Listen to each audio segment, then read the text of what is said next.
नमस्कार दोस्तों, एक एनसीईआरटी कंप्लीट सीरीज में आपका एक बार पुनः स्वागत है।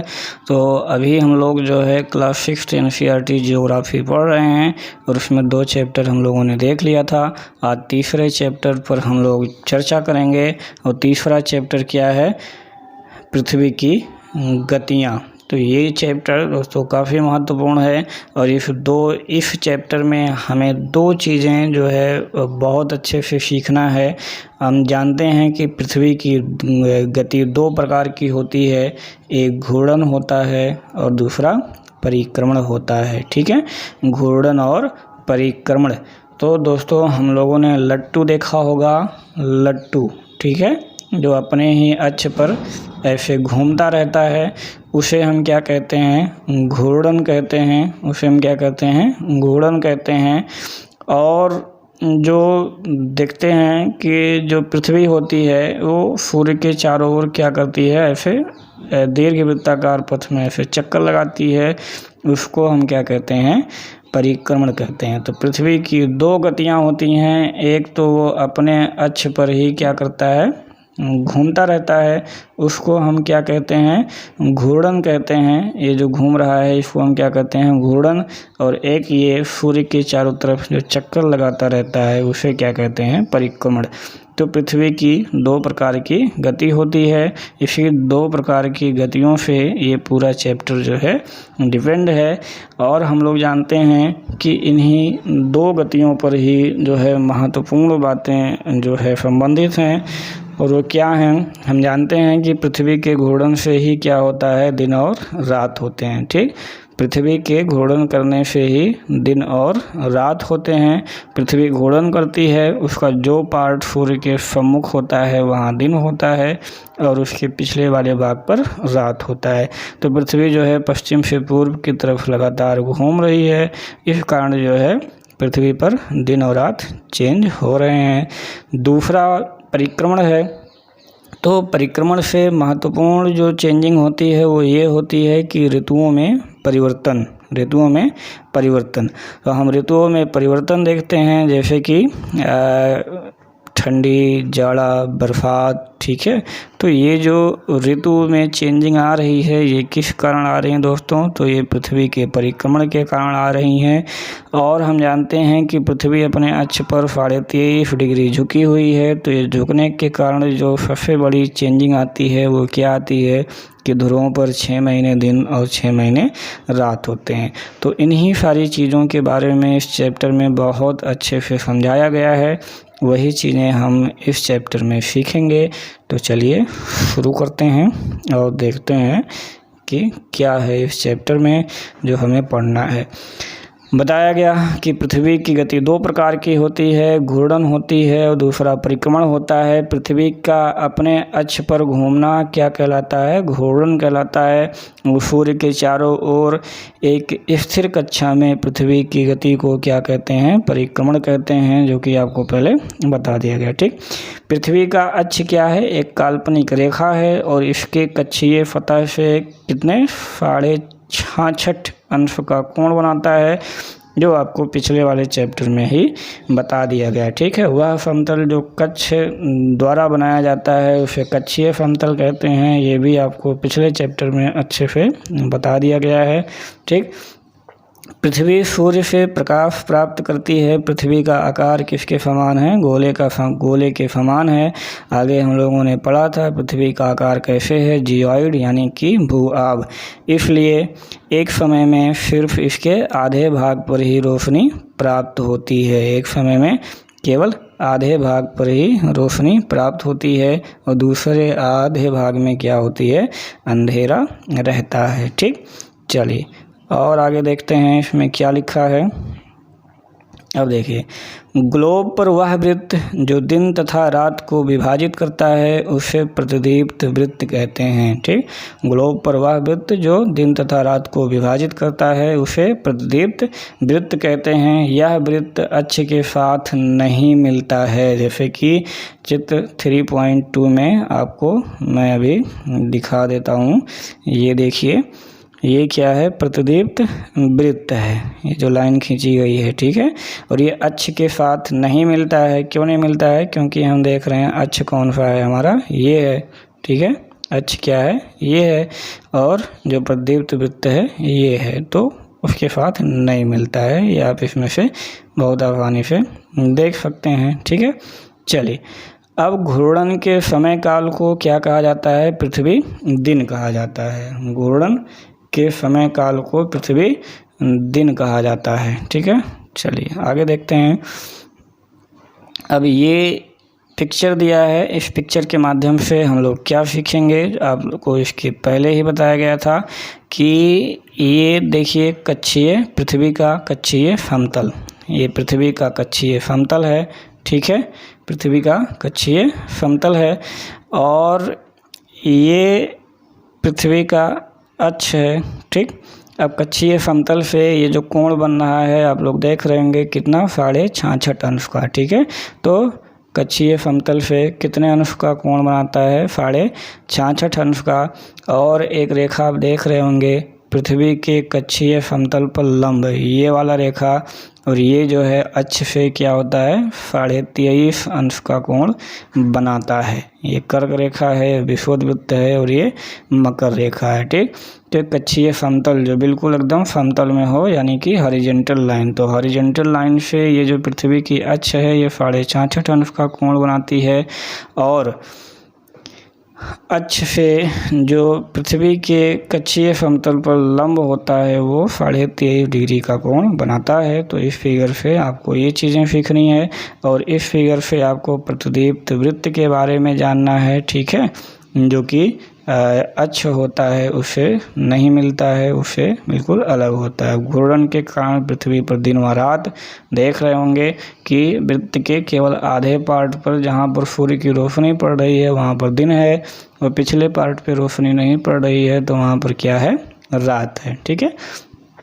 अब ये जो पृथ्वी का झुकाव है, झुकाव, अब देख रहे होंगे कि इतने पार्ट पर जो है सूर्य की रोशनी पड़ रही है। अब यहाँ पर दक्षिणी ध्रुव है, यहाँ पर रोशनी नहीं पड़ रही है, तो इसी कारण यहाँ पर 6 महीने रात हो जाएगी, और इस वाले उत्तरी ध्रुव पर रोशनी पड़ रही है तो यहाँ पर 6 महीने दिन हो जाएगी। ये किसके कारण संभव हुआ है, ये जो झुकाव है इसके कारण संभव हुआ है, ठीक है। तो ये चीज़ आपको क्लियर याद रखनी है कि किसके कारण क्या हो रहा है, घूर्णन के कारण क्या होता है, परिक्रमण के कारण क्या होता है, और अक्षीय समतल पर जो झुका हुआ है उसके कारण क्या होता है। तो ये तीनों चीज़ों को आपको बिल्कुल डिफरेंशिएट करके और अलग अलग याद रखना है। चलिए अब देखते हैं, लिखा है कि अगर पृथ्वी घूर्णन नहीं करे तो क्या होगा, जानते ही हैं। अब घूर्णन नहीं करेगा तो जो भाग सूर्य के सामने है वहाँ पर हमेशा दिन रहेगा, और वहाँ पर गर्मी लगातार पड़ेगी, और इसके दूसरे भाग पर हमेशा अंधेरा रहेगा और ठंडी रहेगी, और इस अवस्था में वहाँ पे जीवन संभव नहीं हो पाएगा। चलिए अब दूसरी गति देखते हैं। पृथ्वी की दूसरी गति जो सूर्य के चारों ओर कक्ष में होती है उसे क्या कहते हैं, परिक्रमण कहते हैं। पृथ्वी 1 वर्ष या 365.1/4 दिन में सूर्य का एक चक्कर लगाती है। हम लोग 1 वर्ष 365 दिन का मानते हैं तथा सुविधा के लिए 6 घंटे इसमें नहीं जोड़ते हैं, ठीक है। सुविधा के लिए 6 घंटे इसमें नहीं जोड़ते हैं। और होता क्या है कि यही जो 6 घंटे हमारे बढ़ते जा रहे हैं, 6 घंटे बढ़ते जा रहे हैं, वो 4 साल में मिल करके कितने हो जाते हैं, 24 घंटे। इसीलिए 4 साल बाद जो चौथे वर्ष फरवरी माह 28 के बदले क्या कर दिया जाता है, 29 कर दिया जाता है, जिसमें कुल दिन क्या हो जाते हैं, 366, और इसी को क्या कहा जाता है, लीप वर्ष, ठीक है। तो 365 सही 1/4 दिन होता है, ठीक। कितना, 365 सही 1/4 दिन। इसी को जो है 4 दिन जब मिला देंगे तो ये क्या हो जाएगा, 1 हो जाएगा। 4 साल बाद वही 1 दिन जो है बढ़ जाता है, उसी को हम फरवरी में 1 दिन 28 के बदले 29 कर देते हैं ताकि वो बराबर हो जाए और वही लीप बर्फ हो जाता है। ठीक, अब देखिए सामान्यतः हम जानते हैं कि एक वर्ष में गर्मी, सर्दी, बसंत, शरद ऋतुओं 4 होते हैं में बांटा जाता है। ऋतुओं में परिवर्तन सूर्य के चारों ओर पृथ्वी की स्थिति में परिवर्तन के कारण होता है। ठीक है, सूर्य के चारों ओर पृथ्वी की स्थिति में परिवर्तन के कारण होता है, ये पॉइंट आपको याद रखना है। आइए इसी फिगर के माध्यम से हम इस पूरे चैप्टर का सार समझ लेते हैं। पूरे चैप्टर का सार इसी फिगर में छिपा हुआ है और इस फिगर को कायदे से समझने के बाद हम ये पूरा चैप्टर पूरे से आसानी से फिनिश कर सकते हैं। ठीक, अब देखिए ये बीच में सूर्य है और ये जो है पृथ्वी क्या कर रही है, चारों तरफ चक्कर लगा रही है और पृथ्वी की 4 स्थितियां दिखाई गई हैं। ठीक है, पृथ्वी की 4 स्थितियां दिखाई गई हैं, 1 2 3 4। अब इन चारों स्थितियों में हम देखेंगे कि क्या क्या होता है और कौन कौन सी घटनाएं घटित होती हैं, यही महत्वपूर्ण है। ठीक, चलिए पहले इसके बारे में बात करते हैं। अब देखिए इस कंडीशन में ये पृथ्वी हमारी झुकी हुई है, ये हम जानते ही हैं। इस कंडीशन में जो सूर्य की किरणें हैं वो सीधी की सीधी कहाँ पड़ रही हैं, कर्क रेखा पर पड़ रही हैं, ये आपको ध्यान रखनी है। और अगली ये स्थिति पृथ्वी इस तरफ से झुकी हुई है, इस कंडीशन में जो सूर्य की किरणें हैं वो सीधे सीधे कहाँ पड़ रही हैं, तो आप देख रहे होंगे सीधे सीधे बिल्कुल मकर रेखा पर पड़ रही हैं। तो इधर कर्क रेखा पर यानी उत्तर की तरफ। ठीक है, ये अगर हम विषुवत रेखा मान लें, ये बीच वाला है तो विषुवत के उत्तर में, और अगर हम विषुवत रेखा इसका ये है तो इसके दक्षिण में। ठीक है, तो डेट आप याद रखिए 21 जून को क्या होता है, सूर्य की किरणें सीधी कहाँ पर चमकती हैं, कर्क रेखा पर, यानी कि विषुवत रेखा के उत्तर में। इसी कारण हम इसको क्या कहते हैं, उत्तर अयनांत कहते हैं। ठीक है, उत्तर अयनांत मतलब उत्तरी गोलार्ध में क्या होगा, सूर्य की रोशनी ज़्यादा प्राप्त होगी। ठीक है, और दक्षिणी गोलार्ध में कम प्राप्त होगी। ठीक है, अब इस फिगर में भी आप देख रहे होंगे कि ये जो उत्तरी ध्रुव है यहाँ पर रोशनी मिल रही है, लेकिन दक्षिणी ध्रुव पर यहाँ पर रोशनी नहीं पड़ रही है। तो अब क्या होगा कि उत्तरी ध्रुव पर यहाँ पर 6 महीने दिन होगा और दक्षिणी ध्रुव पर 6 महीने रात होगा। तो अगर उत्तरी ध्रुव पर यहाँ पर रोशनी पड़ रही है, यहाँ पर उत्तरी ध्रुव पर रोशनी पड़ रही है, तो यहाँ उत्तरी गोलार्ध में पूरा क्या होगा, ग्रीष्म ऋतु होगा, क्योंकि उत्तर पर किरणें सीधी पड़ रही हैं। और दक्षिणी गोलार्ध में क्या होगा, शीत ऋतु होगा। ठीक है, और जो उत्तरी गोलार्ध में सूर्य की किरणें जो है ज़्यादा पड़ रही हैं, उत्तरी गोलार्ध में गर्म होगा, इसी कारण हम इसको उत्तर अयनांत कहते हैं। ठीक, सेम इसी का अपोजिट है। यहाँ पर देखिए दक्षिणी गोलार्ध में सूर्य की किरणें ज़्यादा प्राप्त हो रही हैं, जबकि उत्तरी यहाँ ध्रुव की बात करें तो यहाँ पर अंधेरा है, यहाँ पर रोशनी नहीं प्राप्त हो रही है। इसी कारण हम इसको क्या कहते हैं, दक्षिण अयनांत। इस कंडीशन में जो सूर्य की किरणें होती हैं सीधे मकर रेखा पर चमकती हैं। ठीक, और ये स्थिति कब होती है, 22 दिसंबर को।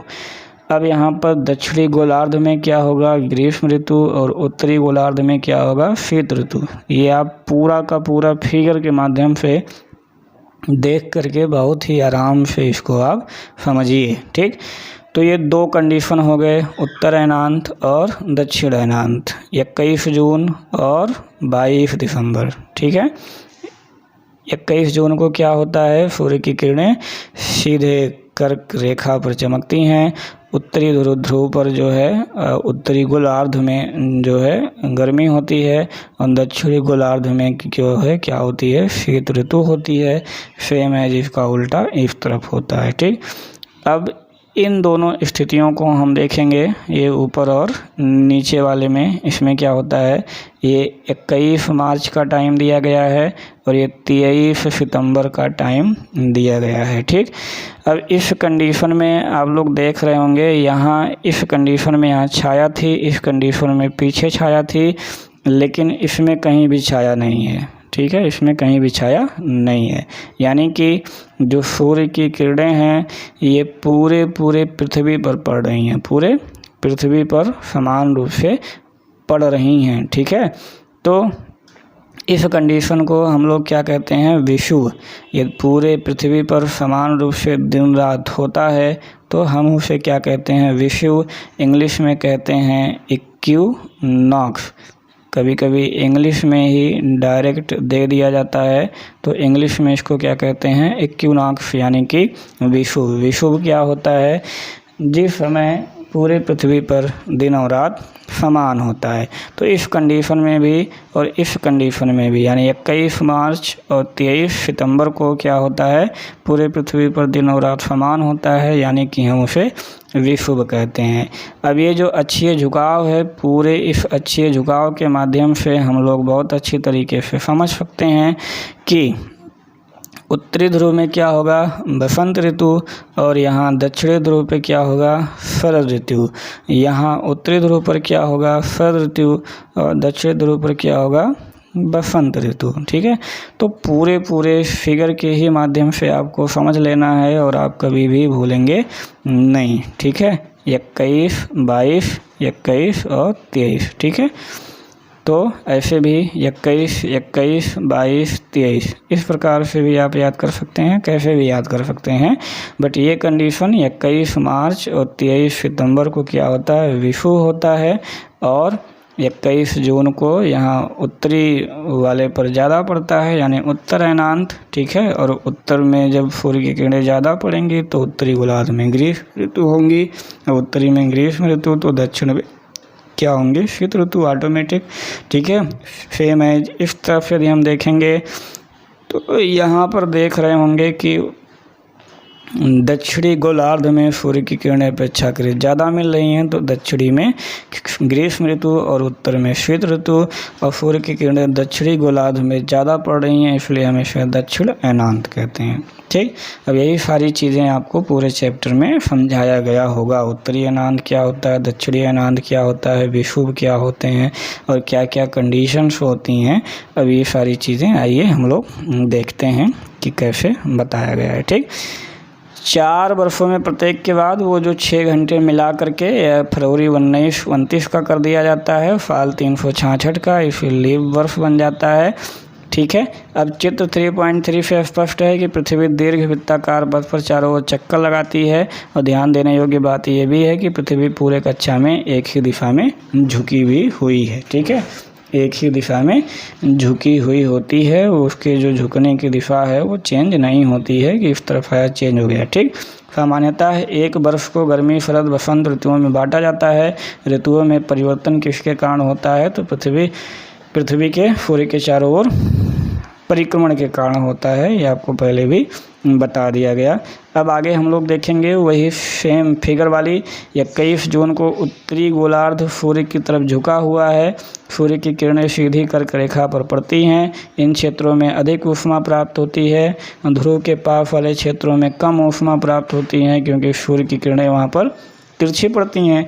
उत्तरी ध्रुव सूर्य की तरफ झुका हुआ होता है। उत्तरी ध्रुव रेखा के बाद वाले भागों पर लगभग 6 महीने लगातार दिन होता है। तो उत्तरी अयनांत वाले कंडीशन में क्या होता है, उत्तरी ध्रुव पर 6 महीने लगातार दिन रहता है, और इसी कंडीशन में दक्षिणी ध्रुव पर लगातार 6 महीने रात होता है। ठीक, अब चूंकि उत्तरी गोलार्ध के बहुत बड़े भाग पर सूर्य की रोशनी प्राप्त होती है, इसलिए विषुववृत्त के उत्तरी भाग में गर्मी का मौसम होता है। 21 जून को इन क्षेत्रों में सबसे लंबा दिन, सबसे छोटी रातें होती हैं। पृथ्वी की इस अवस्था को उत्तरी अयनांत कहते हैं, जो कि बता दिया गया। 22 दिसंबर को दक्षिणी ध्रुव के सूर्य की ओर झुके होने के कारण, ठीक है, मकर रेखा पर सूर्य की किरणें सीधी पड़ती हैं। सारी चीज़ें सब वही लिखी हैं, मकर रेखा पर सूर्य की किरणें सीधी पड़ती हैं। तो दक्षिणी गोलार्ध वाले एक बहुत बड़े क्षेत्र पर सूर्य की किरणें प्राप्त होंगी, इसलिए दक्षिणी गोलार्ध पर क्या होगा, गर्मी की ऋतु होगी। और दक्षिणी गोलार्ध में लंबे दिन होंगे, रातें छोटी होंगी। ठीक है, इसके विपरीत, ठीक है, इसके ठीक विपरीत स्थिति उत्तरी गोलार्ध में होती है, आप लोग जानते ही हैं। पृथ्वी की इस अवस्था को क्या कहते हैं, दक्षिणी अयनांत। ठीक, क्या आप जानते हैं कि ऑस्ट्रेलिया में ग्रीष्म ऋतु में क्रिसमस का पर्व मनाया जाता है? तो ये भी क्वेश्चन आपसे एग्जाम में पूछा गया है कि ऑस्ट्रेलिया में ग्रीष्म ऋतु कब मनाया जाता है, तो क्रिसमस पर्व कब मनाया जाता है, तो ग्रीष्म ऋतु में। ठीक, अब हम ऊपर नीचे वाली दोनों स्थितियों पर चर्चा करते हैं। 21 मार्च और 23 सितंबर को सूर्य की किरणें विषुवत वृत्त पर सीधी पड़ती हैं। इस अवस्था में कोई भी ध्रुव सूर्य की ओर झुका नहीं होता है, इसलिए पूरी पृथ्वी पर दिन और रात बराबर होते हैं। इसे हम क्या कहते हैं, विषुव कहते हैं। पूरे पृथ्वी पर दिन और रात बराबर होते हैं, इसलिए इसको क्या कहते हैं, विषुव कहते हैं। 23 सितंबर को उत्तरी गोलार्ध में शरद ऋतु, जबकि दक्षिणी गोलार्ध में वसंत ऋतु। 21 मार्च को स्थिति इसके विपरीत होती है। इससे स्पष्ट है कि पृथ्वी के घूर्णन एवं परिक्रमण के कारण दिन रात एवं ऋतुओं में परिवर्तन होता है। ये क्या है, इसका कंक्लूजन। ठीक है, कंक्लूजन यही है कि पृथ्वी के घूर्णन एवं परिक्रमण के कारण दिन एवं रात तथा ऋतुओं में परिवर्तन होता है। ठीक है, किसके कारण, घूर्णन और परिक्रमण के कारण। ठीक, चलिए अब ये चैप्टर यहीं पे समाप्त हो जाता है। कुछ प्रश्न हैं, पृथ्वी के अक्ष का झुकाव कोण क्या है, घूर्णन परिक्रमण में लीप बर्फ, उत्तर अयनान दक्षिणी अयनान, विषुव क्या होता है, दक्षिणी गोलार्ध उत्तरी गोलार्ध की अपेक्षा उत्तर एवं दक्षिण का अयनांत अलग अलग समय पर होता है, ध्रुवों पर 6 महीने दिन और 6 महीने रात क्यों होता है। तो ये सारी चीज़ों का उत्तर आप बहुत आसानी से दे सकते हैं, और कोशिश करिए कि इन सारों प्रश्नों का उत्तर आप लोग ज़रूर लिखिए, क्योंकि क्वेश्चन सॉल्व करने से ही जो डाटा है वो ज़्यादा क्लियर होता है। अगला देखेंगे, पृथ्वी की सूर्य के चारों ओर की गति को क्या कहते हैं। सूर्य की सीधी किरणें विषुवत वृत्त पर किस दिन पड़ती हैं। गर्मी में क्रिसमस पर्व कहाँ मनाया जाता है। ऋतुओं में परिवर्तन किस गति के कारण होता है। तो ये सारे क्वेश्चन आप बहुत आराम से सॉल्व कर सकते हैं। एक लीप वर्ष में दिनों की संख्या पृथ्वी के प्रतिदिन की गति को, ठीक है, पृथ्वी सूर्य के चारों ओर किस कक्षा में घूमती है। 21 जून को सूर्य की किरणें कहाँ पड़ती हैं, ठीक है, और ऋतु में दिन छोटे होते हैं। तो सारे क्वेश्चन आप सॉल्व कर सकते हैं बहुत ही आसानी से, और आप लोग इसे सॉल्व ज़रूर करिए। नेक्स्ट चैप्टर नंबर 4 देखते हैं, मानचित्र। ठीक, मानचित्र। तो पिछले अध्याय में आप ग्लोब के महत्व के बारे में पढ़ चुके हैं कि ग्लोब क्या होता है। पृथ्वी के जैसा ही एकदम उसका एक स्वरूप टाइप से हम बना देते हैं कि प्रैक्टिकली हम जो है पृथ्वी के बारे में थोड़ा बहुत सीख सकें। मानचित्र क्या होता है, तो मानचित्र पृथ्वी की सतह या इसके एक भाग का पैमाने के माध्यम से चपटी सतह पर खींचा गया चित्र होता है। ठीक है, ये मानचित्र का परिभाषा है कि मानचित्र क्या होता है। ठीक है, तो मानचित्र पृथ्वी की सतह या इसके एक भाग का पैमाने के माध्यम से चपटी सतह पर खींचा गया चित्र है। पृथ्वी गोल है तो एक टाइप से गोल है, तो सेम है उसी गोल रूप में यदि हम दिखाना चाहते हैं तो ग्लोब बन जाता है। लेकिन पृथ्वी गोल है और उस गोल को हम चपटी सतह पर ही उसका यदि फिगर बना देते हैं तो उसी को क्या कह देते हैं, हम मानचित्र कह देते हैं। ठीक है, चलिए आगे देखते हैं। अब मानचित्र कितने प्रकार के होते हैं, यही आपको सबसे ज़्यादा इम्पोर्टेंट है जो जानना है। ठीक है, मानचित्र विभिन्न प्रकार के होते हैं, उसमें से नीचे कुछ वर्णित किए गए हैं। तो सबसे पहला देखते हैं, भौतिक मानचित्र किसे कहते हैं। दोस्तों आप लोग जानते होंगे, अभी तक आपने 2 प्रकार के मैप देखे होंगे। कौन कौन से, एक भौतिक मानचित्र और एक राजनीतिक मानचित्र। ये आप लोग लगातार देखते होंगे। तो भौतिक मानचित्र क्या होता है, तो पृथ्वी की प्राकृतिक आकृतियों जैसे पर्वत, पठार, मैदान, नदियाँ, महासागरों इत्यादि को दर्शाने वाले मानचित्रों को भौतिक या उच्चावच मानचित्र कहते हैं। ठीक, तो ऐसे मानचित्र जो नदियों, पर्वत, पठारों, मैदानों आदि इन सबको दर्शाता है उसे क्या कहते हैं, तो उसे भौतिक मानचित्र कहते हैं। ठीक है, अगला देखते हैं राजनीतिक मानचित्र क्या होता है। राजनीतिक मानचित्र क्या होता है? राज्यों, नगरों, शहरों, गांवों और विश्व के विभिन्न देशों व राज्यों को उनकी सीमाओं को दर्शाने वाले मानचित्र को राजनीतिक मानचित्र कहते हैं। ठीक, तो राजनीतिक मानचित्र स्पेशली जैसे कि हम देखते हैं कि जैसे भारत है तो भारत का नक्शा बना होगा, उसके कितने राज्य हैं, उनकी सीमाएं बनी होंगी, राज्य का नाम लिखा होगा और उसके अंतर्गत तमाम सारे नगर होंगे, तमाम सारी मेन चीज़ें लिखी होंगी। तो इस टाइप की चीज़ों को क्या कहते हैं? राजनीतिक मानचित्र। ठीक है, जो राज्यों, नगरों, शहरों, गाँवों और जैसे कि अगर विश्व मानचित्र देखें तो उसमें तमाम सारे जो विश्व के देश हैं उनकी सीमाएं बनी होंगी और विश्व का नाम लिखा होगा। ठीक है, तो उनको हम राजनीतिक मानचित्र कहते हैं। ठीक, चलिए अगला देखते हैं। एक प्रकार का मानचित्र और होता है जो आप लोग नहीं जानते होंगे, उसे कहते हैं थीमेटिक मानचित्र। तो मानचित्र पर कुछ विशेष जानकारियाँ प्रदर्शित करते हैं, जैसे कि सड़क मानचित्र, वर्षा मानचित्र, वन, उद्योग आदि के वितरण को दर्शाते हैं। तो इस प्रकार के मानचित्र को क्या कहते हैं? थीमेटिक मानचित्र। ठीक है, थीमेटिक मानचित्र। अब मानचित्र पर कहीं सड़क हो, कहीं वन हो, कहीं वर्षा वन हो, कहीं उद्योग हो आदि जो ऐसे सिंबल बना के दिखाए गए होते हैं, तो उस टाइप के मानचित्रों को क्या कहते हैं? थीमेटिक मानचित्र कहते हैं। ठीक, तो मानचित्र 3 प्रकार के हो गए। कौन कौन से? भौतिक मानचित्र और राजनैतिक मानचित्र और थीमेटिक मानचित्र। भौतिक मानचित्र क्या होते हैं? जो भौतिक उच्चावचों को दिखाते हैं, जैसे कि पर्वत, नदियाँ, पठार, महासागर इत्यादि। राजनैतिक मानचित्र क्या होते हैं? जैसे कि राज्यों, नगरों और उनकी सीमाएँ दिखाते हैं, उनके नाम दिखाते हैं। ठीक, और थीमेटिक मानचित्र क्या हो गए? जैसे कि अलग अलग जो सिंबल होते हैं, सिंबल के माध्यम से जैसे सड़क मानचित्र, वर्षा मानचित्र, वन, उद्योग आदि चीज़ें दिखाएं तो उनको हम थीमेटिक मानचित्र कहते हैं। मानचित्र के 3 घटक होते हैं, दूरी, दिशा और प्रतीक। ठीक, तो मानचित्र पे एक स्केल होता है। ठीक है, स्केल के माध्यम से हम दूरी दिखाते हैं, जैसे कि 1 किलोमीटर को 1 सेंटीमीटर या 1 मिलीमीटर ऐसे मानक मान लेते हैं और दूरी को प्रदर्शित करते हैं। दिशा महत्वपूर्ण होती हैं। ठीक है, दिशाएं कितनी होती हैं? मुख्य रूप से 4 होती हैं। ठीक है, और उसके अंतर्गत भी 4 उप दिशाएँ भी होती हैं। ठीक, तो दिशा हो गया। और उसके बाद क्या होता है? दूरी, दिशा और प्रतीक।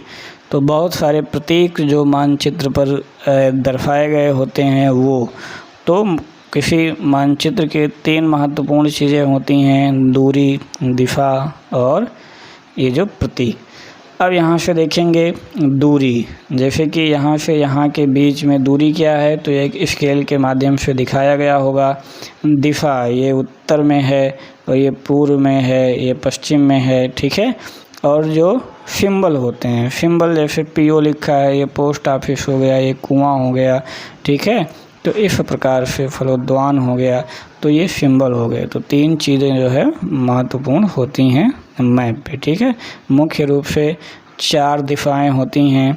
ठीक है, वे प्रधान दिग्बिंदु कहे जाते हैं।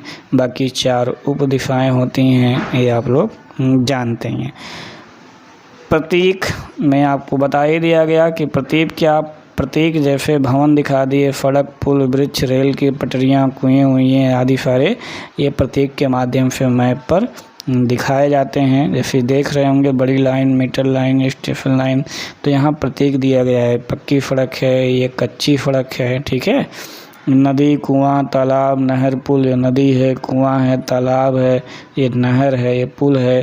ठीक, post office, post and Telegram office, police office. ठीक है, तो ऐसे पीएस, पीओ ऐसे करके सिंबल के माध्यम से दिखा दिया जाता है।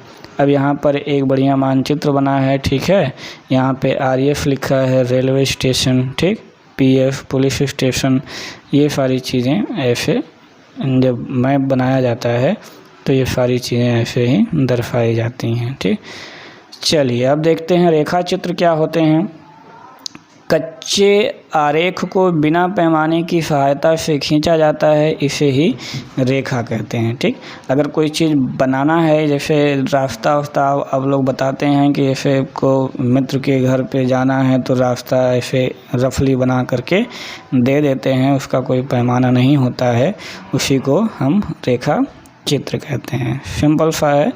खाका क्या होता है? एक छोटे क्षेत्र का बड़े पैमाने पर खींचा गया रेखा चित्र खाका कहा जाता है। ठीक, नॉर्मली कहते होंगे कि इसका खाका बनाओ। खाका मतलब ऐसे ही रफली जो है एक मानचित्र खींच लिया जाता है किसी भी चीज़ का, जैसे कि कमरे की लंबाई चौड़ाई, ठीक है, ये सारी चीज़ें। जैसे कि रूम बनाना हो तो उसको ऐसे मानचित्र ऐसे खाका खींच लिए कि लंबाई इतनी, चौड़ाई इतनी होगी और जो है ऊंचाई इतनी होगी, ऐसे ही, तो वो क्या हो जाता है? खाका हो जाता है। चलिए, अब क्वेश्चन अगर इसमें देखेंगे तो मानचित्र के 3 घटक कौन कौन से हैं? प्रधान दिग्बिंदु, मानचित्र के पैमाने से क्या समझते हैं? ग्लोब की अपेक्षा मानचित्र अधिक सहायक होते हैं। खाका, मानचित्र के बीच अंतर बताइए। तो इन चीज़ों को आप बहुत आसानी से बता सकते हैं। ठीक है, 3 प्रकार के मानचित्र होते हैं, ये भी आप जान गए। बस आप इस चैप्टर में आपको केवल इतना ही जानना था। अगला चैप्टर नंबर 5 काफ़ी इम्पोर्टेंट है, पृथ्वी के प्रमुख परिमंडल।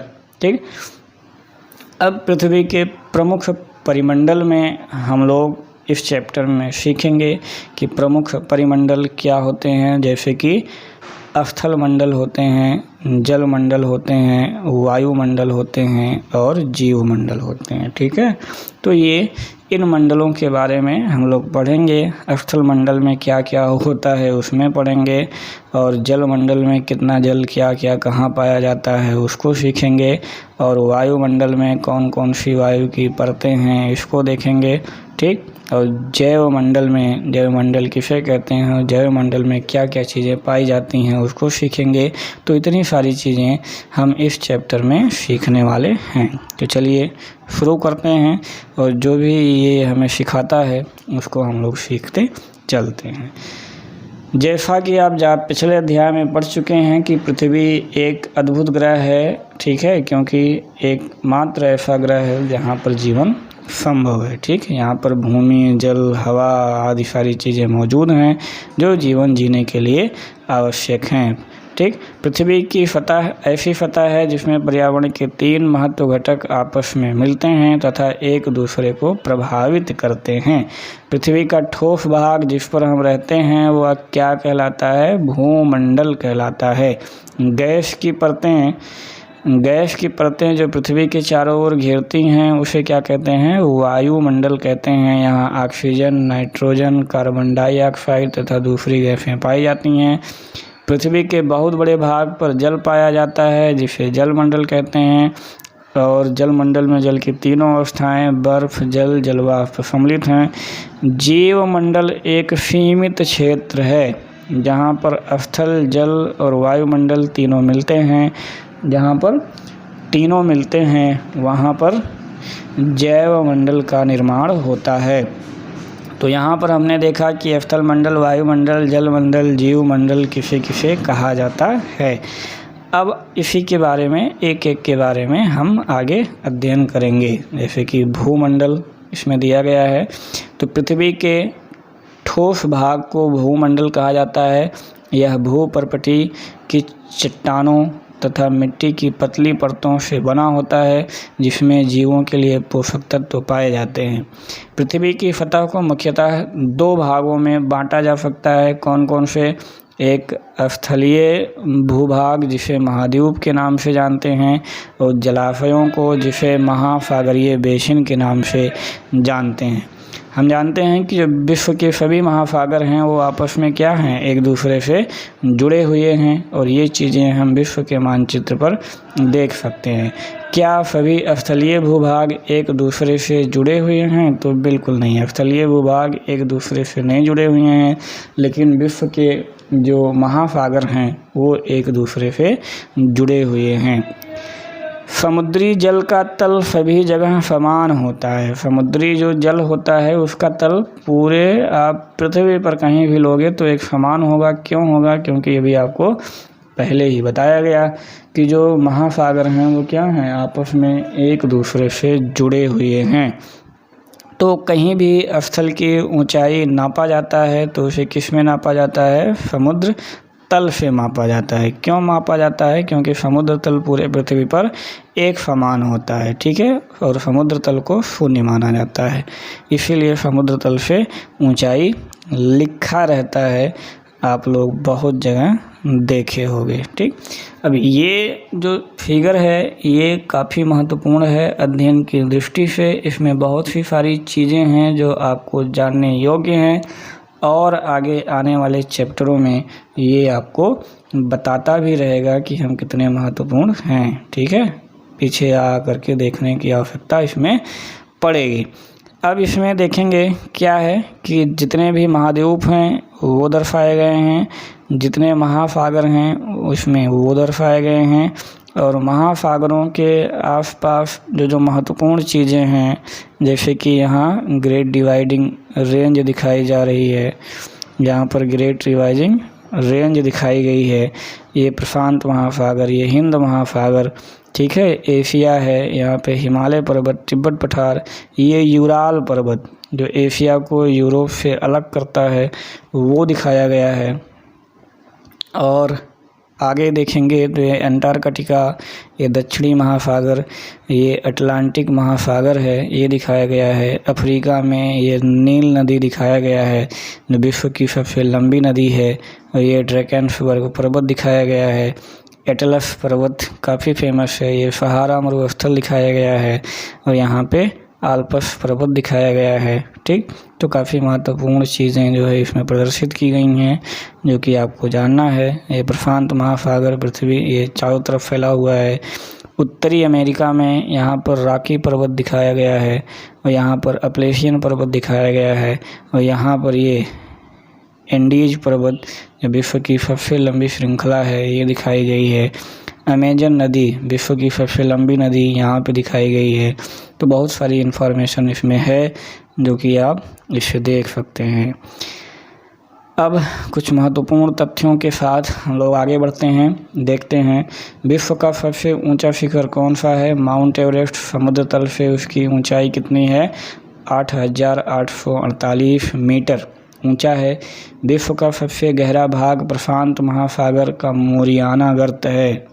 काफ़ी इम्पोर्टेंट है, ये कई बार एग्ज़ाम में पूछा गया है, इसको आप लोग नोट करिए। गहराई 11,022 मीटर है, ठीक है। चलिए अब महाद्वीप देखते हैं। महाद्वीप तो पृथ्वी पर 7 प्रमुख महाद्वीप हैं। ये विस्तृत जलराशि द्वारा एक दूसरे से अलग हुए हैं। महाद्वीप में जानते हैं एशिया महाद्वीप, यूरोप महाद्वीप, अफ्रीका महाद्वीप, उत्तरी अमेरिका, दक्षिणी अमेरिका, ऑस्ट्रेलिया और अंटार्कटिका महाद्वीप। विश्व के मानचित्र पर आप इसे बहुत आसानी से देख सकते हैं। पीछे वाला जो आपको मानचित्र बताया गया उसमें आप देखिए, ठीक। एक चीज़ आप लोग देखेंगे ध्यान से तो आपको पता चलेगा कि स्थल का बहुत बड़ा भाग उत्तरी गोलार्ध में पाया जाता है। स्थल का बहुत बड़ा भाग उत्तरी गोलार्ध में पाया जाता है, दक्षिणी गोलार्ध में अपेक्षाकृत स्थल कम पाए जाते हैं, ठीक है। अब जितने भी ये स्थल आपको दिख रहे हैं ये क्या हैं? उत्तरी गोलार्ध में ज़्यादा हैं, जबकि दक्षिणी वाले में आप देख रहे होंगे तो ये पूरे खाली खाली हैं और यहाँ पर कम ही हैं। तो ये वही बात कर रहा है। आगे हम लोग एक एक महाद्वीप के बारे में थोड़ी सी इन्फॉर्मेशन लेंगे। एशिया विश्व का सबसे बड़ा महाद्वीप है, पृथ्वी के कुल क्षेत्र का 1/3 भाग है, ठीक है। यह महाद्वीप पूर्वी गोलार्ध में स्थित है। कर्क रेखा इस महाद्वीप से होकर के गुजरती है। यूराल पर्वत जो आपको दिखाया यह यूरोप से इसे अलग करती है। यूरोप एवं एशिया के संयुक्त भाग को क्या कहते हैं? Eurasia, Europe plus Asia. तो ये बहुत इम्पॉर्टेंट पॉइंट है, यूरेशिया। आपको एक बार पुनः यूरेशिया दिखा देते हैं, ठीक है। तो यूरोप प्लस एशिया का जो भाग है उसे हम कहते हैं यूरेशिया, ठीक है, ये इतना पार्ट, ठीक है। रूस जो है ये यूरोप में भी है और एशिया में भी है, तो वही है यूरेशिया। आगे बढ़ते हैं और देखते हैं इसमें क्या महत्वपूर्ण है। तो यूरेशिया हो गया। फिर उसके बाद देखते हैं यूरोप, एशिया से बहुत छोटा है, ठीक, और यह एशिया के पश्चिम में स्थित है। आर्कटिक वृत्त जो है इससे होकर के गुजरता है या तीन तरफ से जल से घिरा हुआ है। मानचित्र पर इसकी स्थिति आप देख सकते हैं और पता लगा सकते हैं। नेक्स्ट देखेंगे अफ्रीका महाद्वीप के बारे में। तो एशिया के बाद विश्व का दूसरा सबसे बड़ा महाद्वीप कौन सा है? अफ्रीका। विषुवत 0 डिग्री इस महाद्वीप के लगभग मध्य से जाता है। अफ्रीका का बहुत बड़ा भाग उत्तरी गोलार्ध में स्थित है और यह एक ऐसा महाद्वीप है, बहुत इम्पोर्टेंट पॉइंट है, यह एक ऐसा महाद्वीप है जिससे होकर कर्क रेखा, विषुवत रेखा और मकर रेखा तीनों रेखाएं गुजरती हैं। आप चित्र पर देख सकते हैं, मानचित्र पर देख सकते हैं। सहारा रेगिस्तान विश्व का सबसे बड़ा गर्म रेगिस्तान है जो कि अफ्रीका में ही स्थित है। यह महाद्वीप चारों तरफ से समुद्र एवं महासागरों से घिरा हुआ है, जो कि आप मानचित्र में देख सकते हैं।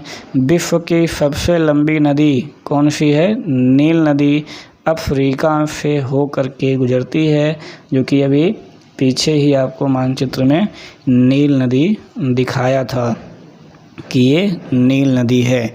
उत्तरी अमेरिका विश्व का तीसरा सबसे बड़ा महाद्वीप है, ठीक।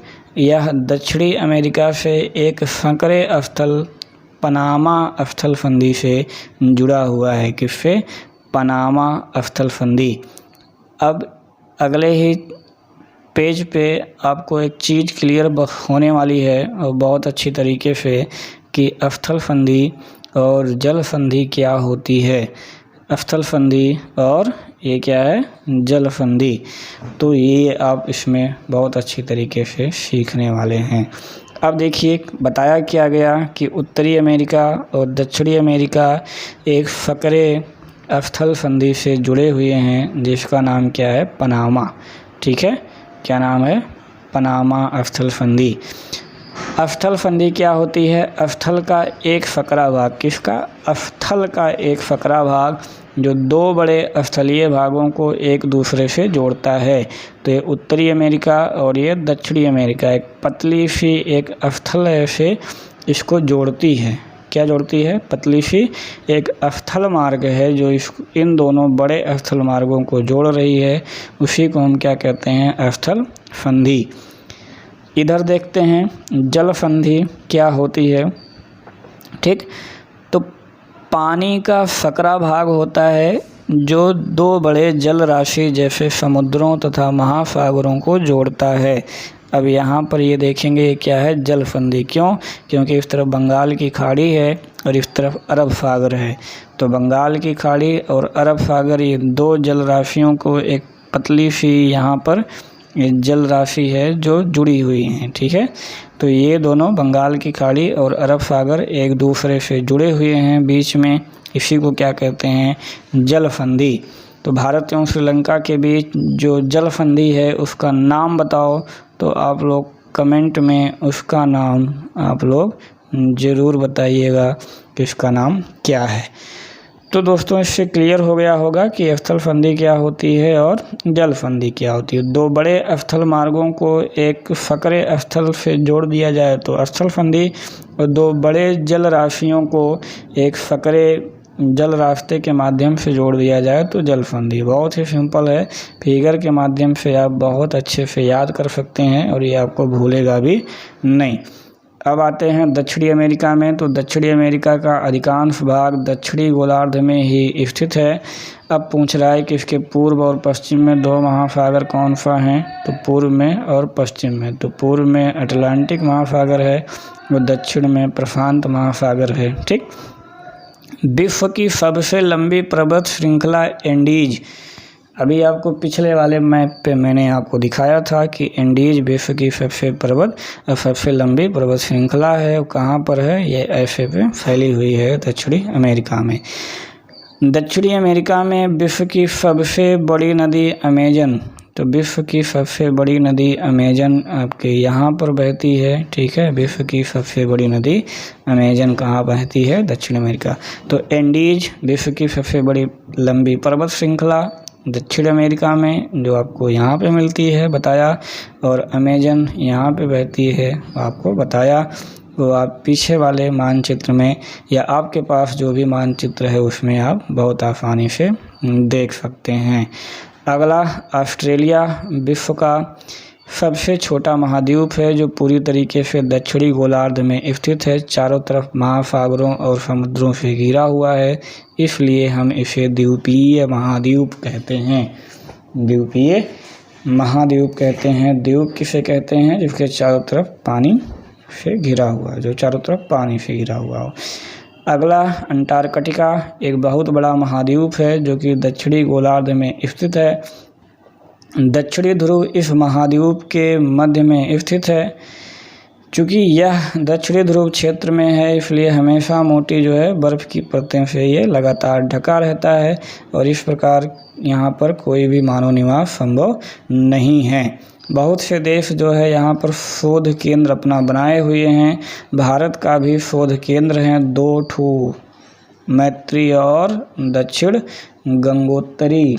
ये बहुत ही इम्पोर्टेंट पॉइंट है, कई बार एग्जामों में पूछा गया है कि भारत के भी 2 शोध केंद्र हैं, कौन कौन से? मैत्री और दक्षिण गंगोत्री। आप इसको कहीं पर ज़रूर नोट कर लीजिए।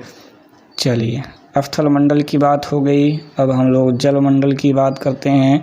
तो पृथ्वी को नीला ग्रह कहा जाता है, ये आप लोग बहुत अच्छी तरीके से जानते हैं। क्यों? क्योंकि पृथ्वी का 71% भाग जल है, 29% भाग क्या है? स्थल हैं। इसलिए हम जब ऊपर से देखते हैं अंतरिक्ष से तो नीला नीला दिखाई देता है, जो कि आपको पिछले ही चैप्टर में बताया गया है, ठीक। जल मंडल में जल के सभी रूप उपस्थित होते हैं। जल के सभी रूप मतलब कि ठोस अवस्था में जैसे कि बर्फ हैं, और द्रव अवस्था में जैसे कि जल हैं, पानी है, और वाष्प अवस्था में भी उपस्थित हैं, जो कि बादलों में तैर रहे हैं, ठीक है, या वायुमंडल में तैर रहे हैं। अब इसमें महासागर, नदियाँ, झीलें, हिमानियाँ, भूमिगत जल और वायुमंडल का जल वाष्प, ये सारी चीज़ें इसमें सम्मिलित हैं। तो नदियों में, झीलों में, हिमानियों में जो भूमिगत जल है वो, जो वायुमंडल में जल वाष्प है वो सारी चीज़ें मिला करके हैं, ठीक। पृथ्वी पर पाए जाने वाले जल का 97% से अधिक भाग महासागरों में पाया जाता है। ये बहुत ही इम्पोर्टेंट पॉइंट है। कितना? 97% भाग महासागर में पाया जाता है। और ये पानी क्या होता है? खारा होता है, तो इसको हम पी भी नहीं सकते हैं।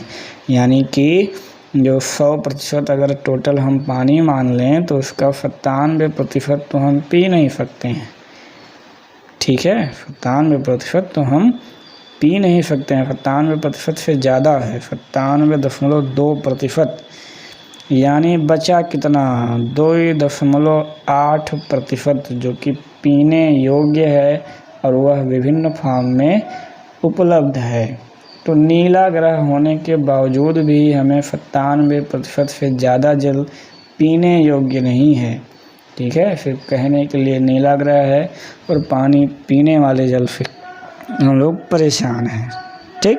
चलिए, अब यहाँ इस फिगर के माध्यम से थोड़ा सा देखेंगे कि 97.2% महासागरों में है, और यहाँ पे देखेंगे ये इतना प्रतिशत जो है हिम चादरों तथा भूगर्भ में संचित है। कितना? 2.77%, ठीक। और 0.03% पीने योग्य आलवण जल हमें उपलब्ध है। तो यानी इतना कम मात्रा हमारे पीने के लिए है, बाकी सब दिखाने के लिए है, ठीक। चलिए, अब देखते हैं कि एक बहुत बड़ा जो शेष जल का बहुत बड़ा भाग है वो बर्फ़ की परतों एवं हिमानियों तथा भूमिगत जल के रूप में पाया जाता है। जल का बहुत कम भाग लवण जल के रूप में पाया जाता है जो मनुष्य के इस्तेमाल में नहीं आ सकता। यही कारण है कि नीले ग्रह पर रहने के बावजूद भी हम पानी की कमी महसूस करते हैं और इस संकट से लगातार जूझ रहे हैं। चलिए नेक्स्ट आता है आपका महासागर। तो महासागर मुख्य रूप से जो महासागर जलमंडल के मुख्य भाग होते हैं, क्योंकि लगभग ज़्यादा से ज़्यादा जल उसी में पाया जाता है। और ये जो महासागर होते हैं ये आपस में जुड़े हुए हैं। महासागरीय जल हमेशा गतिशील रहते हैं, ये इम्पोर्टेंट पॉइंट आपको ध्यान रखना है। तरंगें, ज्वार भाटा तथा महासागरीय धाराएं महासागरीय जल की 3 प्रमुख गतियां हैं। कौन कौन से? तरंगें, ज्वार भाटा और महासागरीय धाराएं जो महासागरीय जल की 3 प्रमुख गतियां हैं। इसी कारण जो महासागर का जल होता है वो हमेशा क्या होता है? गतिशील रहता है। तो बड़े से छोटे आकार पर जो है 5 प्रमुख महासागर हैं। कौन कौन से? प्रशांत महासागर, अटलांटिक महासागर और हिंद महासागर और दक्षिणी महासागर। कौन कौन से? दक्षिणी महासागर और अटलांटिक महासागर। ठीक, तो दक्षिणी महासागर को थोड़ा देर के लिए गायब कर दो तो पाहा बन जाता है। अगर नहीं करना है तो PAHDA आप इस तरीके से याद कर सकते हैं। प्रशांत महासागर, अटलांटिक महासागर और हिंद महासागर, दक्षिणी महासागर और आर्कटिक महासागर। लास्ट वाला कौन सा है? आर्कटिक महासागर। ठीक, तो स्टार्टिंग के जो 3 हैं वो प्रशांत महासागर, अटलांटिक महासागर और हिंद महासागर। ये इम्पोर्टेंट हैं, ये आप जाने रहिएगा। आइए आगे देखते हैं इन सब के बारे में थोड़ा थोड़ा जो महत्वपूर्ण चीज़ हैं। प्रशांत महासागर सबसे बड़ा महासागर है। प्रशांत महासागर सबसे बड़ा महासागर है। पृथ्वी के 1/3 भाग पर फैला हुआ है और सबसे गहरा भाग मोरियाना गर्त है, जानते ही हैं। प्रशांत महासागर लगभग वृत्ताकार है। वृत्ताकार मतलब कि हम पूर्व जो मानचित्र बना है उसमें हम देखेंगे पूर्व में भी पाया जाता है, पश्चिम में भी पाया जाता है। प्रशांत महासागर लिखा होगा, यानी कि ये चारों तरफ फैला हुआ है। एशिया, ऑस्ट्रेलिया, उत्तर एवं दक्षिण अमेरिका इसके चारों ओर स्थित हैं। चित्र में आप देख सकते हैं। अगला जो महासागर है वो अटलांटिक महासागर है। विश्व का दूसरा सबसे बड़ा महासागर है। यह अंग्रेजी के भाषा एफ में है। आप जो ग्लोब बना है, आगे मानचित्र बना है, उस पर जब देखेंगे तो प्रशांत महासागर आपको ऐसे फॉर्म में दिखाई देगा। ठीक है, थोड़ा सा ध्यान लगाकर देखिएगा। तो एस अक्षर का है। इसके पश्चिमी किनारे पर उत्तर एवं दक्षिणी अमेरिका, पूर्वी किनारे पर यूरोप एवं अफ्रीका। अटलांटिक महासागर की तट रेखा अधिक दंतुरित है, बहुत इम्पॉर्टेंट है। ये काफ़ी बड़े बड़े एग्जामों में भी ये पॉइंट पूछा गया है, अधिक दंतुरित। अब दंतुरित मतलब क्या होता है वो आप यहाँ पर देखिए। ये जो है ना ऐसे बिगड़ा बिगड़ा हुआ, कहीं पर अंदर चला गया है, बाहर चला गया है, इसी को बोलते हैं हम दंतुरित।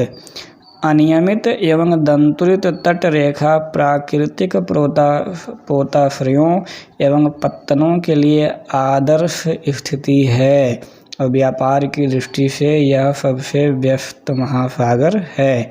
ठीक है, अब यहाँ पर अगर क्या होगा कि जैसे यहाँ पर अंदर थोड़ा सा गया हुआ है, ठीक, अब यहाँ पर क्या होगा कि प्राकृतिक पोताश्रय और पत्तन बनने की जो संभावना होती हैं ऐसे क्षेत्रों में बहुत ज़्यादा होती हैं। ठीक है, इसीलिए यह सबसे व्यस्त महासागर है। ठीक, इसी कारण क्योंकि इसकी तट रेखा अधिक अनियमित एवं दंतुरित है। तो अगर एग्जाम में आता है तो वो अटलांटिक महासागर। नेक्स्ट जो महासागर हम लोग देखेंगे वो है हिंद महासागर। एक ऐसा महासागर है जिसका नाम किसी देश यानी भारत के नाम पर पड़ा हुआ है। इसका आकार लगभग कैसा है? त्रिभुजाकार। तो प्रशांत महासागर का आकार हमने देखा तो चारों तरफ फैला हुआ है। अटलांटिक महासागर यश है और हिंद महासागर कैसा है भैया? त्रिभुजाकार। वो आप लोग फिगर में जा कर के मानचित्र वाले में देख सकते हैं। नेक्स्ट देखते हैं आगे। इसके उत्तर में एशिया, पश्चिम में अफ्रीका तथा पूर्व में ऑस्ट्रेलिया स्थित है। फिर दक्षिणी महासागर अंटार्कटिका महाद्वीप के चारों ओर से घेरता है। अंटार्कटिका महाद्वीप से उत्तर की ओर 60 डिग्री दक्षिणी अक्षांश तक फैला हुआ है। कौन? दक्षिणी महासागर। फिर आर्कटिक महासागर देखते हैं कहाँ है। ये पूरी तरह उत्तरी ध्रुव वृत्त में स्थित है और यह उत्तर ध्रुव के चारों ओर फैला हुआ है। ठीक है, एक महत्वपूर्ण पॉइंट जो है, प्रशांत महासागर से छिछले जल वाले एक सक्रिय भाग से जुड़ा हुआ है जिसे बेरिंग जलसंधि कहते हैं। ये अगेन काफ़ी इम्पोर्टेंट है, जो कई बार पूछा गया है। बेरिंग जलसंधि क्या है? तो ये आर्कटिक महासागर को प्रशांत महासागर से जोड़ता है। ठीक, आइए अब वायुमंडल पर चर्चा करते हैं और वायुमंडल में देखते हैं। तो हमारी पृथ्वी के चारों ओर गैस की एक परत से घिरी हुई है। हमारी पृथ्वी चारों ओर गैस की एक परत से घिरी हुई है जिसे हम क्या कहते हैं? वायुमंडल कहते हैं। वायु की यह पतली परत इस ग्रह का महत्वपूर्ण एवं अटूट भाग है। यह हमें ऐसी वायु प्रदान करता है जिससे कि हम लोग सांस लेते हैं। वायुमंडल हम लोगों को सूर्य की कुछ हानिकारक किरणों से जैसे कि अल्ट्रावायलेट रेज से बचाती है। ठीक, अब यहाँ पे जो फिगर दिया है ये बहुत इम्पोर्टेंट है। नीचे देखेंगे क्षोभ मंडल, तो सबसे निचला परत जो होता है वो क्षोभ मंडल होता है जहाँ पे सारी जो मौसम संबंधी घटनाएं होती हैं।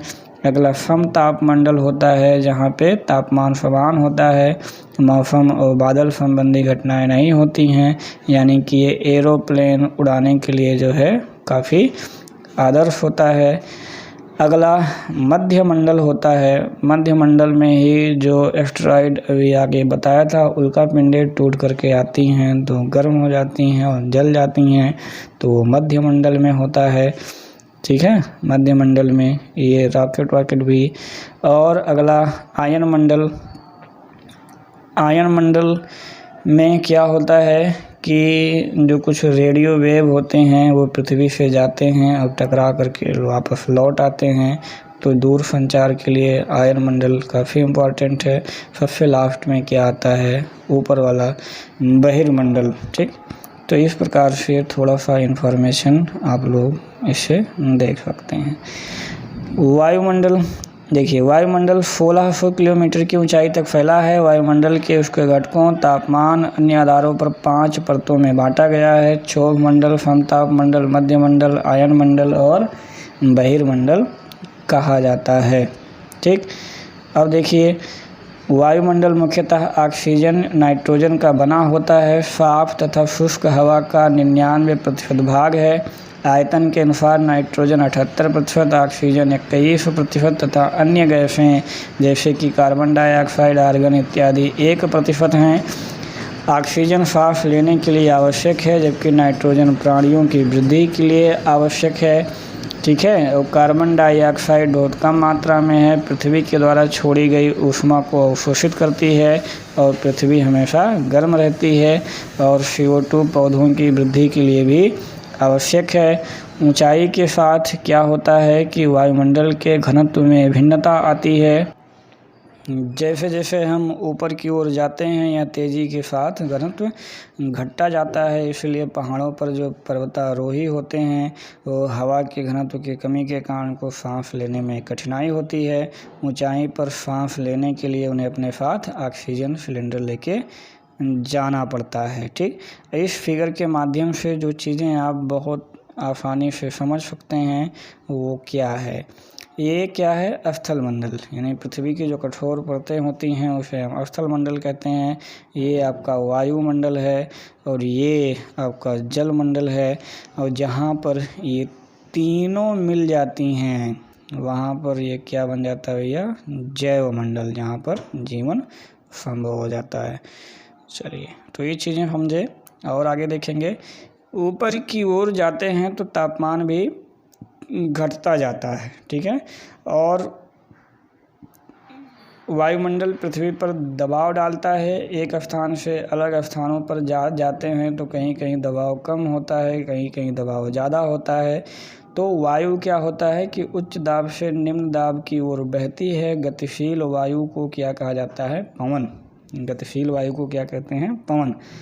तो आप लोग कहते हैं हवा बह रही है, तो हवा क्यों बह रही है? हवा इसलिए बह रही है कि कहीं स्थान होगा जहाँ पर जो वायुदाब होगा वो कम हो गया होगा और उसी वायुदाब को घेरने के लिए जो है यहाँ से हवाएं वहाँ जाती हैं, इसलिए वायु क्या हो जाती हैं, गतिशील हो जाती हैं, जिसे हम पवन कहते हैं कि हवा चल रही है।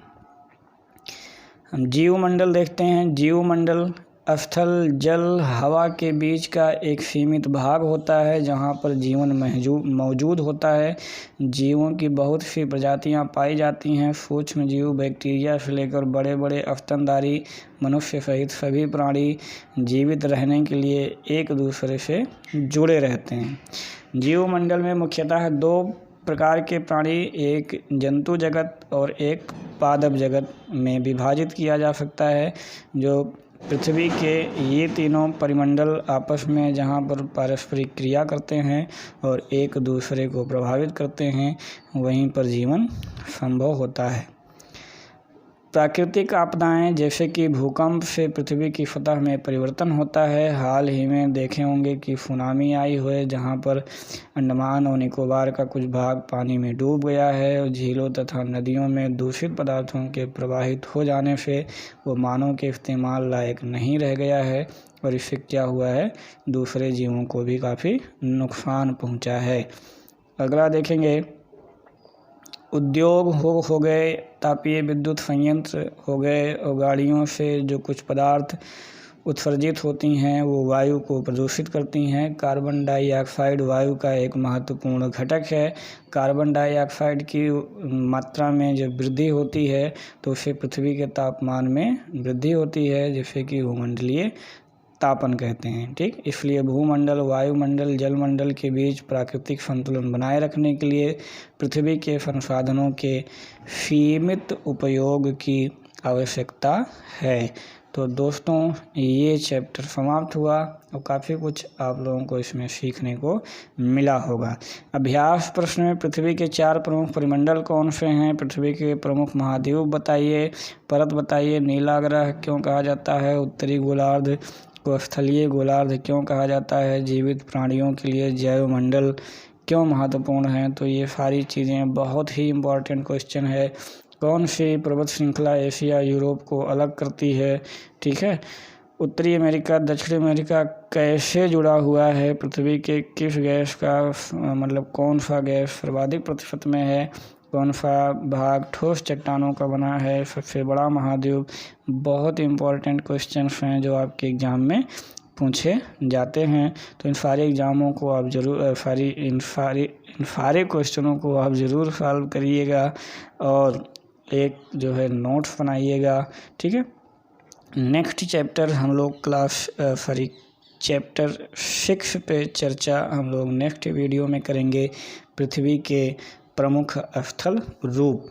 अब पृथ्वी के प्रमुख स्थल रूप हैं जैसे कि हम जानते हैं पर्वत है, पठार है, नदियां हैं। ठीक है, तो ये सारी चीज़ें मैदान हैं। इन सब चीज़ों के बारे में हम लोग नेक्स्ट वीडियो में पढ़ेंगे। तब तक के लिए आप लोग इतनी सारी चीज़ें कायदे से सीखिए और पढ़िए। और आप लोगों को जो मैं शुरू से बताता आ रहा हूँ कि आप लोगों ने देखा होगा कि क्लास 6 के बुक में कितनी इन्फॉर्मेशन छुपी हुई है और कितनी व्यवहारिक तरीके से आपको चीज़ें समझाई गई हैं, आप अंदाज़ा लगा सकते हैं कि आपको एनसीईआरटी पढ़ना कितना आवश्यक है। तो इसी के साथ ये वीडियो हम समाप्त करते हैं। बने रहिए हमारे साथ और पढ़ते रहिए, मुस्कुराते रहिए और अपनी लाइफ को